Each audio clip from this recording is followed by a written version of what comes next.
오늘은 구하고 받아 행하라라는 제목으로 함께 말씀을 살펴보겠습니다. 2025년도 벌써 4월 마지막 주일입니다. 3분의 1이라는 시간이 흘러가 버렸습니다. 이 짧은 시간에 어떤 일들이 있었는가 볼 때에 정말 우리의 삶에는 많은 스트레스가 있었던 것 같습니다. 정치가 그러했죠. 국제 정세도 그렇습니다. 경제도 마찬가지고요. 어떻게 그런 산불이 어제도 산불이 났었다고 하는데 이런 일들이 이 짧은 시간 안에 있을 수 있을까요? 싱크홀의 사고가 일어났습니다. 4달 사이에 이런 일들이 일어났다는 사실은 상상할 수도 없는 일이 아닌가요? 이런 환경 속에서 사람들의 마음이 굳어져 가는 것 같이 느껴집니다. 우리가 가장 체감하는 것이 바로 경제 상황이죠. 신방을 하는데 우리 권사님께서 이렇게 말씀하시는 겁니다. 목사님, 오늘 예배 짧게 하실 거죠? 예배를 짧게 하는 거는 누구나 좋아하는가 봅니다. 왜요? 물어봤더니 점심 먹으려면 빨리 가야지, 안 그러면 줄이 너무 길어서 라고 하시는 거였습니다. 근데 다행히 식당을 갔는데 줄이 없더라고요. 얼마나 경제가 얼어붙었는지 줄을 서야 했던 식당에도 이제 줄을 서지 않아도 될 정도로 얼어붙었습니다. 사람들은 이렇게 이야기합니다. 버텨야 된다. 걸어 잠궈야 된다. 경제 상황이 우리의 마음까지도 영향을 주는 것 같습니다. 마음을 걸어 잠그게 합니다. 관계를 걸어 잠그게 합니다. 문을 닫게 하죠. 이런 시대를 살아가는 우리 스스로에게 물어봐야 할 질문이 있습니다. 나는 어떻게 살 것인가? 근데 더 중요한 질문이 있죠. 하나님은 우리가 어떻게 살기를 원하실까? 우리가 이 질문을 해야 합니다. 오늘 이 말씀을 가지고도 우리는 이 질문 가운데 섰으면 좋겠습니다. 하나님이 오늘 시대를 살아가는 우리가 어떻게 살기를 원하실까? 이 질문에 답을 찾아가며 주신 답을 행함으로 하나님의 나라를 이루어가는 우리 신일의 성도들이 되기를 주님의 이름으로 축원드립니다.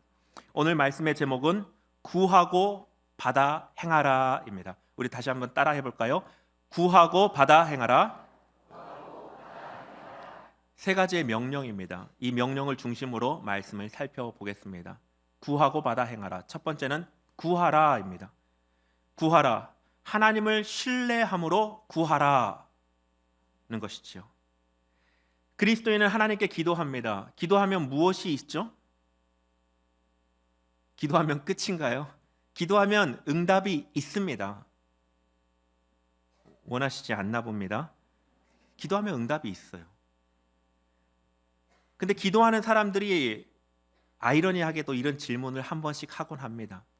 그렇게 오래 기도했는데 왜 내 기도에 응답하지 않으실까? 라고 말이죠. 자녀를 위해서 기도하는데 오랫동안 기도했는데 자녀가 변하지 않습니다. 건강을 위해서 진심을 다해서 기도했는데 호전되기는커녕 상황이 더 나빠지기도 합니다.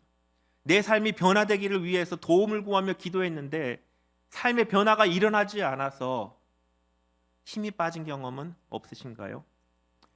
저도 기도하지만 응답이 없을 때가 있습니다. 계속 기도하지만 응답이 없을 때 답답하더라고요. 믿지 않는 사람들은 잘 살고 있고 평안하게 살고 있고 기쁘게 사는 것 같아 보이는데 믿음을 가지고 하나님께 구하는데도 응답이 없이 느껴질 때에는 낙심이 되기도 합니다.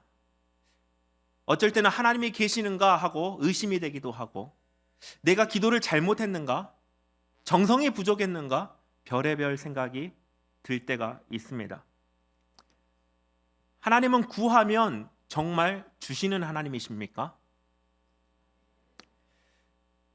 때로는 구하지 않아도 주시는 하나님을 경험하지 않으십니까? 저도 구하지 않았지만 하나님께서 저에게 주신 것이 정말 많습니다. 아내를 주셨고요. 자녀들을 주셨습니다. 3명이나 주셨습니다. 우리 문대성 목사님 쫓아가려면 한참 멀었지만 3명이나 주셨습니다. 또 신일교회를 통하여서 부교역자로 섬길 수 있게 하셨고 또 여러분을 만날 수 있도록 은혜를 주셨습니다. 무엇보다도 예수님을 저에게 주셨습니다. 그 외에도 너무나 많았습니다. 건강을 주셨고 감각을 주셔서 운동을 할 수 있게 하셨고, 리듬을 주셔서 음악을 즐기게 하셨고, 너무나 많은 것들을 구하지 않았음에도 불구하고 하나님께서 제 삶을 채워주셨음을 저는 발견했습니다. 여러분도 그렇지 않으신가요? 하나님은 참 이상하신 분이세요. 제게 딱 필요한 그것을 주시고 딱 필요한 그때에 제 삶을 채워주심을 저는 많이 경험합니다. 마태복음 6장 8절 이렇게 말씀하시죠. 그러므로 그들을 본받지 말라. 구하기 전에 너희에게 있어야 할 것을 하나님 너희 아버지께서 아시느니라. 우리가 구하지 않아도 하나님은 우리의 필요를 아십니다. 우리의 필요를 아시기에 우리의 필요를 채우시는 분이 우리 주, 나의 아버지 하나님이십니다. 그런데 왜 주님께서 오늘 구하라라고 명령하셨을까요? 3번이나 다른 표현을 사용하여서 강조하지 않습니까? 구하라, 두드리라, 찾으라 라고 말이죠. 주님은 왜 우리에게 구하라고 말씀하셨을까요? 우리가 그 의도를 알아야 합니다. 주님의 목적은 구하게 하심으로 하나님을 신뢰하기를 원하시는 것입니다. 우리가 무엇이 필요한지 모르셔서 구하라고 하신 것이 아니라 구하게 하심으로써 하늘 아버지를 붙들도록 신뢰하도록 요구하시는 것이 구하라고 명령하신 이유라고 하는 것이죠. 주님께서 기도를 가르쳐 주실 때 무엇을 말씀하십니까? 무엇을 경계하라고 하시죠? 중언부언을 경계하라고 하셨습니다. 우리 평신도 양육훈련 제자훈련 준비반 이 3강의 내용을 보면 이 중언부언에 대해서 좀 자세한 설명이 나와 있는데요. 제가 여러분께 읽어드리겠습니다.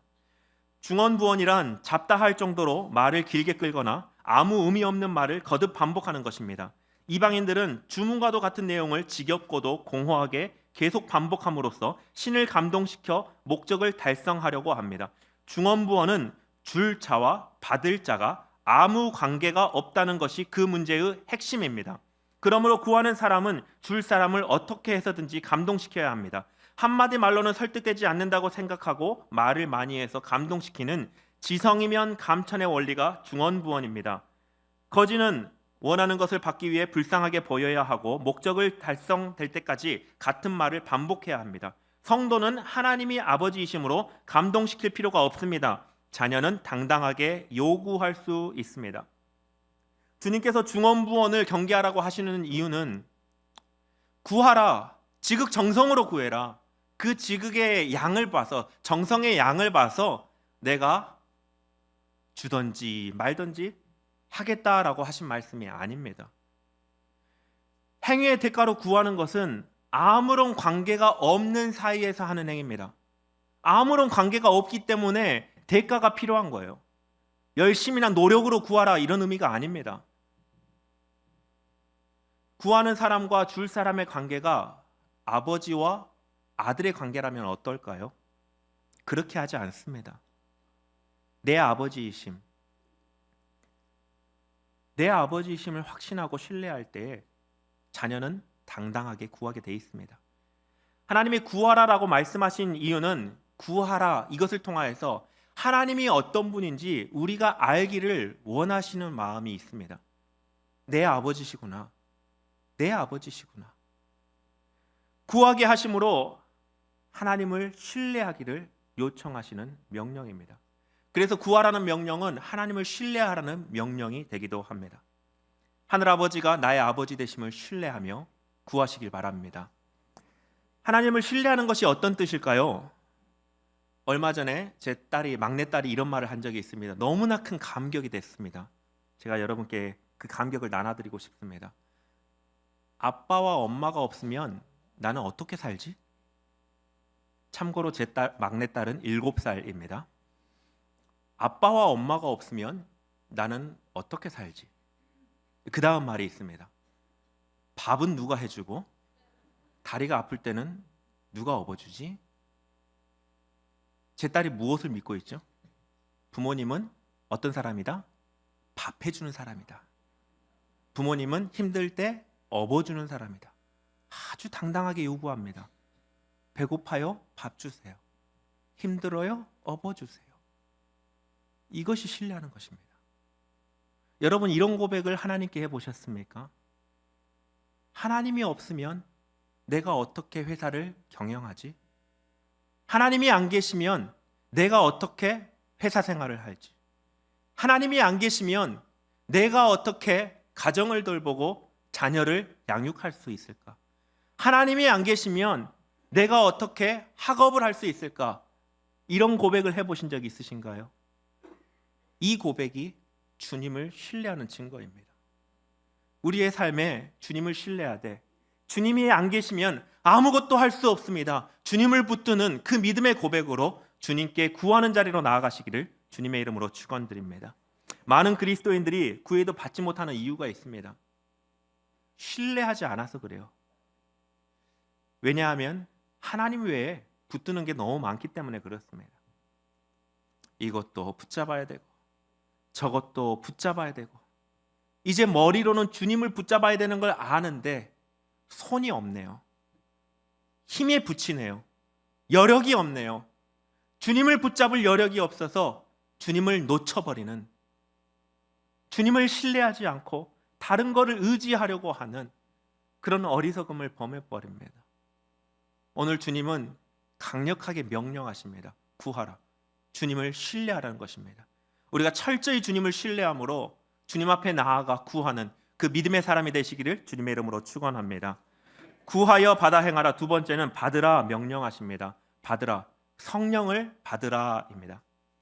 9에서 10절 말씀은 우리가 구할 때 하나님이 어떻게 반응하시는지를 말씀해 주고 있습니다. 아들이 배가 고픕니다. 부모에게 와서 떡을 달라고 합니다. 떡을 주겠죠. 돌을 달라고 하면 어떻게 할까요? 2부에서는 돌을 달라고 하면 돌을 준다는 어머니가 계셨는데 남의 집 아들이어서 그렇습니다. 내 자녀에겐 그렇지 않죠. 떡을 줍니다. 아무 말 안 하면 어떻게 할까요? 그래도 배고픈 줄 알고 떡을 줍니다. 그게 부모 아닙니까? 내가 먹으려고 장을 볼 때는 가격을 보고 내려놓을 때가 많이 있지만 내 자녀를 위해서는 아낌없이 투자하고 아낌없이 제공하는 것이 부모의 존재 아닙니까? 주님께서는 이런 비유를 통하여서 우리에게 하늘 아버지의 마음이 무엇인지를 알려주신 것입니다. 11절을 우리 함께 읽어보겠습니다. 너희가 악한 자라도 좋은 것으로 자식에게 줄 줄 알거든 하물며 하늘에 계신 너희 아버지께서 구하는 자에게 좋은 것으로 주시지 않겠느냐. 여기서 말하는 악한 자는요, 자기 중심성이 아주 강한 사람입니다. 이기적인 사람이에요. 다른 사람을 이렇게 해를 끼치는 사람. 그 마음의 중심은 하나님을 반하는 사람입니다. 이렇게 악한 사람들도 악한 사람일지라도 자식들 앞에 서면 자식들과 관계할 때는 어떻게 합니까? 그 악함을 내려놓고 자식들에게 좋은 것으로 줄 줄 알거든 하지 않습니까? 어떻게 그럴 수 있을까요? 어떻게 그 악함을 내려놓고 자식들에겐 좋은 걸 줄 수 있을까요? 칼빈은 그것이 양심이라고 말합니다. 칼빈이 여기에 대해서 이렇게 주석을 하는데요. 악한 자라도 좋은 것을 주는 이유는 아무리 악한 사람일지라도 하나님께서 이들의 마음 속에, 양심 속이죠, 하나님의 선하심의 단편을 한 방울 두 방울을 주입하시기 때문이다.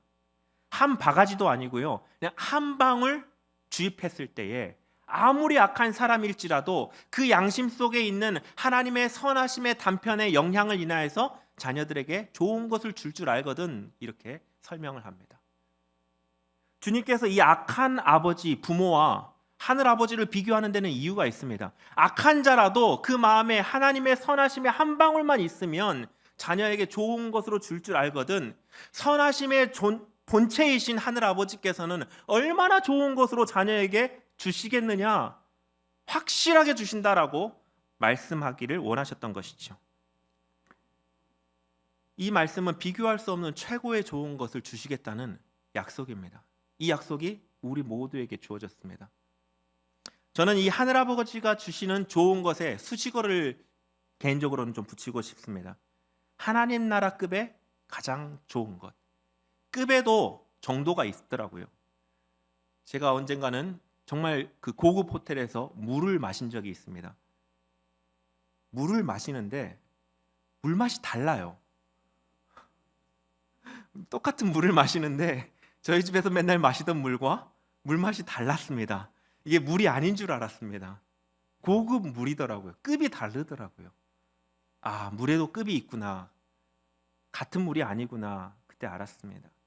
좋은 것도요, 급이 다릅니다. 저희 집에서 가장 좋은 것은요, 대한민국에서 가장 좋은 게 아니에요. 대한민국에서 가장 좋은 게 이 세상에 가장 좋은 게 아니에요. 이 세상에 가장 좋은 게 영원하신 하나님 나라에 가장 좋은 것과 비교할 수가 없습니다. 급이 다릅니다.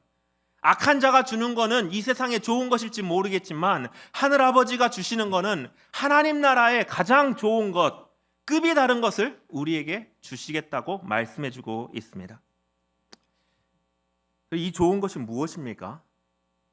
하늘아버지가 주시는 하나님 나라의 급이 다른 그 좋은 것은 무엇을 말하는 것일까요?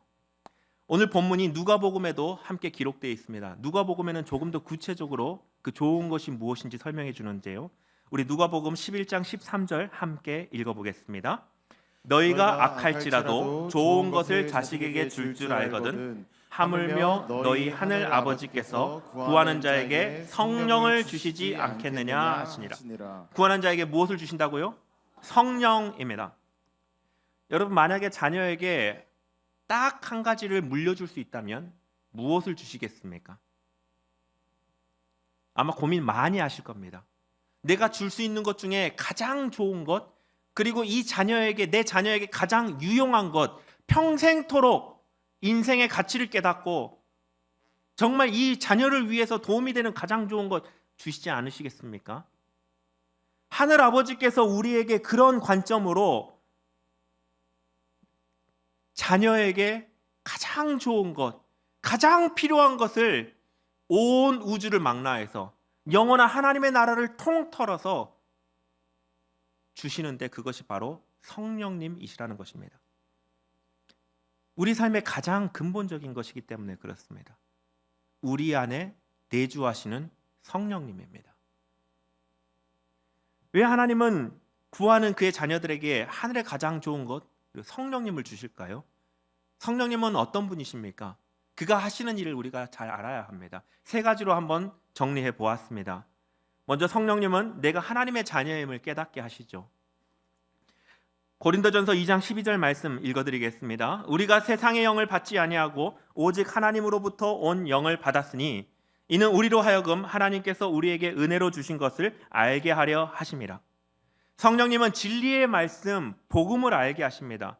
하나님께서 우리에게 은혜로 주신 것들, 십자가에서 피 흘리심과 나의 죄를 사하기 위해 피의 대가로 내 죄의 값을 지불하신 것, 빈 무덤을 뒤로하고 일어나심으로 부활의 생명 되심으로 우리에게 영원한 생명을 주신 그 복음의 내용을 듣게 하시고 내 것으로 여길 수 있도록 그 모든 일을 하신 분이 바로 성령님이십니다. 여러분, 하나님의 자녀입니까? 어떻게 아십니까? 내 안에 성령이 계시기 때문에 우리가 그렇게 고백할 수 있는 것입니다. 성령이 우리 안에 계시지 않는다면 나는 하나님의 자녀로 고백할 수가 없습니다. 또한 성령님은 하나님의 나라와 그 뜻을 깨닫게 하십니다. 요한복음 16장 13절 말씀 읽어드리겠습니다. 그러나 진리의 성령이 오시면 그가 너희를 모든 진리 가운데로 인도하시리니 그가 스스로 말하지 않고 오직 들은 것을 말하며 장래일을 너희에게 알리시리라. 성령님은 진리 가운데로 인도하신다라고 하셨습니다. 스스로 말하지 않고 들은 것, 아버지께로 들은 것, 예수 그리스도의 말씀들을 깨닫게 하시고 의미를 알게 하시고 장래 어떤 일들이 일어날지, 이거는 미래를 예견한다는 의미가 아니고 하나님의 나라가 내 삶에 어떻게 이루어져 갈지를 우리에게 깨닫게 하신다는 겁니다. 주님이 그 나라와 그 의를 구하라고 말씀하지 않으셨습니까? 성령이 내 안에 계심으로 그 나라와 그 의가 무엇인지가 도대체 무엇인가 깨달아지기 시작한다라고 하는 것이죠. 우리가 기도를 하다 보면 기도가 바뀔 때가 있습니다. 내가 필요해서 구했는데 한참 기도하다 보니까 주님을 위해서 막 기도하고 있는 자신을 발견한 적이 없으신가요? 왜 그런 일이 있나요? 성령님이 내 안에서 그 나라와 그 의가 무엇인지 깨닫게 하시기 때문에 그렇습니다. 또 성령님은 우리의 마음을 위로하십니다. 우리 로마서 8장 26절 27절 말씀 다 같이 한 목소리로 읽겠습니다. 이와 같이 성령도 우리의 연약함을 도우시나니 우리는 마땅히 기도할 바를 알지 못하나 오직 성령이 말할 수 없는 탄식으로 우리를 위하여 친히 간구하시느니라. 마음을 살피시는 이가 성령의 생각을 아시나니 이는 성령이 하나님의 뜻대로 성도를 위하여 간구하심이니라. 아멘. 성령님은 우리 연약함을 아십니다. 감사하죠.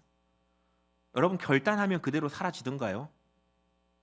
결단을 뭘 했는지도 기억이 안 날 때도 있지 않습니까? 얼마나 연약합니까? 믿음대로 살고 싶은데 도대체가 잘 되지가 않습니다. 만약에 주님께서 이렇게 우리의 결단했고 주님께 서원했던 이 장부를 가지고 계신다면 큰일 날 것 같습니다. 얼마나 연약합니까? 근데 그 연약함을 공감해 주세요. 성령 하나님께서요. 그리고 우리가 어떻게 기도해야 될지도 알지 못하는 그 순간에 우리를 위해서 친히 간구해 주신다라고 하는 것이죠. 저는 이 말씀을 볼 때마다 부모와 자녀의 모습이 연상이 됩니다. 평생 자녀의 편이 돼주지 않습니까? 평생 자녀를 응원하지 않습니까? 이런 부모의 심정과 같이 성령 하나님은 우리를 위로하시고 우리를 위해서 간구하시고 우리에게 소망을 주시고 새 힘을 주시는 분이 바로 성령 하나님이십니다.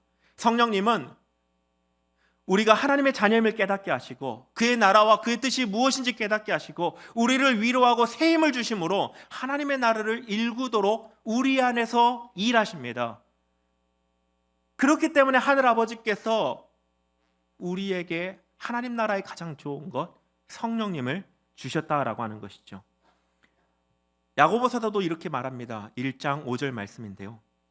너희 중에 누구든지 지혜가 부족하거든 모든 사람에게 후히 주시고 꾸짖지 아니하시는 하나님께 구하라. 그리하면 주시리라. 하나님은 꾸짖지 않으세요. 후히 주세요. 지혜가 부족할 때 구하면 후히 주신다라고 말합니다. 시험과 유혹과 때로는 환난을 만날 때에 우리가 주님께 지혜를 구하면 어떻게 해야 될까요? 주님, 어떻게 이겨낼 수 있을까요? 믿음을 주십시오. 구할 때에 꾸짖지 아니하시고 후히 주시는 주님께서 성령을 주신다라고 말씀하신 것입니다. 성령을 주심으로 우리 안에 넘치는 하늘의 지혜로 시험을 이겨내고 유혹을 이겨내고 그 순간 하나님의 지혜로 하나님의 나라를 이루어갈 수 있도록 인도하시는 분이 바로 성령 하나님이십니다. 사랑하는 성도 여러분, 아버지의 신실함을 붙들고 성령을 구하시기를 바랍니다. 마지막, 구하고 받아 행하라. 마지막은 행하라 명령하십니다. 행하라. 이것은 이웃을 사랑하라는 명령입니다. 오늘 본문의 결론은 12절 말씀입니다. 7절에서 11절 말씀은 이 12절을 위한 전제와도 같습니다. 왜 구해야 됩니까? 왜 성령을 받아야 됩니까? 이웃을 사랑하기 위해서라고 하는 것입니다. 오늘 말씀에서 남에게 대접을 받고자 하는 대로 너희도 남을 대접하라 라고 말씀하시죠. 명령형입니다. 여유가 있으면 나누고 살아 라고 권유하신 것이 아니고 교훈하신 것이 아니고 나누라 라고 명령하셨습니다. 우리의 삶의 목적입니다. 나눠야 합니다. 이것이 이웃 사랑이기 때문에 그렇습니다. 남을 대접하라는 명령은 이웃을 사랑하라는 명령이기도 합니다. 한 율법사가 예수께 찾아와서 물었지 않습니까? 무엇이 가장 큰 계명입니까? 주님은 두 가지를 말씀하셨습니다. 하나님을 사랑하라. 그리고 이웃을 사랑하라. 그 뒤에 무슨 말씀하셨는지 기억나신가요? 40절 말씀인데요. 이 두 계명이 온 율법과 선지자의 강령이니라. 오늘 본문에도 똑같이 말씀하지 않으신가요? 남을 대접하라. 이것이 율법이요 선지자니라. 구약을 통하여서 그리고 지금 우리의 심령 가운데 성령을 통하여서 하나님께서 주시는 그 말씀, 그 모든 것 중에 가장 중요한 것이 무엇입니까? 라고 물을 때에 하나님 사랑과 이웃 사랑이었는데 이 이웃 사랑이라고 하는 것이 하나님 사랑과 함께 모든 구약을 통틀어서 가장 중요한 가치임을 말씀해주고 있다는 하는 사실입니다. 이웃 사랑은 이 땅에서 우리가 하나님 나라를 경험할 수 있는 길입니다. 반대로 이웃을 사랑하지 않는다면 우리가 하나님 나라를 경험하는 방법 없습니다. 이웃을 사랑하지 않는다면 우리가 하나님을 진정으로 사랑하고 그 사랑을 체험할 수 있는 길이 없습니다. 이웃을 사랑하라는 명령은 하나님 나라의 근본 명령입니다. 이 땅에서 하나님 나라를 누리는 방법이 이웃을 사랑하는 것입니다. 담임 목사님께서 최근에 설교를 시작하실 때 이런 표현을 많이 하셨죠. 오늘 말씀 난이도 상, 중요도 상. 그 다음 주에는 업그레이드를 하셨습니다. 난이도 상, 중요도 상. 여러분 이제 예측이 되시죠? 이웃 사랑하라는 명령은 중요도 상입니다. 우리의 가온을 삼아야 될 내용이고 우리의 묘비에 써져야 할 내용입니다. 주님의 사람, 신실한 주님의 사랑, 하나님의 말씀대로 이웃을 사랑하다 주님의 부르심을 받아 갔음. 우리의 묘비에 이렇게 적혀야 될 말씀이 있다면 바로 이웃을 사랑했다라고 하는 이 세상에서의 흔적입니다. 어떻게 사랑합니까? 내가 대접받고자 하는 정도로만 하면 됩니다. 쉽죠? 내가 대접받고 싶은 정도. 이것은 어떤 기준을 말하기보다는 진심을 말하는 것 같습니다. 우리가 관계를 하다 보면 이 정도면 됐지라는 표현을 쓰지 않습니까? 진심으로 사랑하라라고 하는 것이죠. 이웃을 사랑하는데 가장 어려움이 무엇인가요? 남이기 때문이죠. 님에게는 그렇게 하지 않습니다. 우리가 부모님을 생각하면 어떻습니까? 있는 것, 없는 것 다 털어드리고 싶고 더 좋은 것 해드리고 싶고 분에 넘치도록 해드리고 싶고 마음이 열리고 지갑이 열리고 미소가 열리지 않습니까? 님이기 때문에 그렇습니다. 남에게는 어떻습니까? 마음이 다치고 지갑이 다치고 입이 다치고 눈도 다칩니다.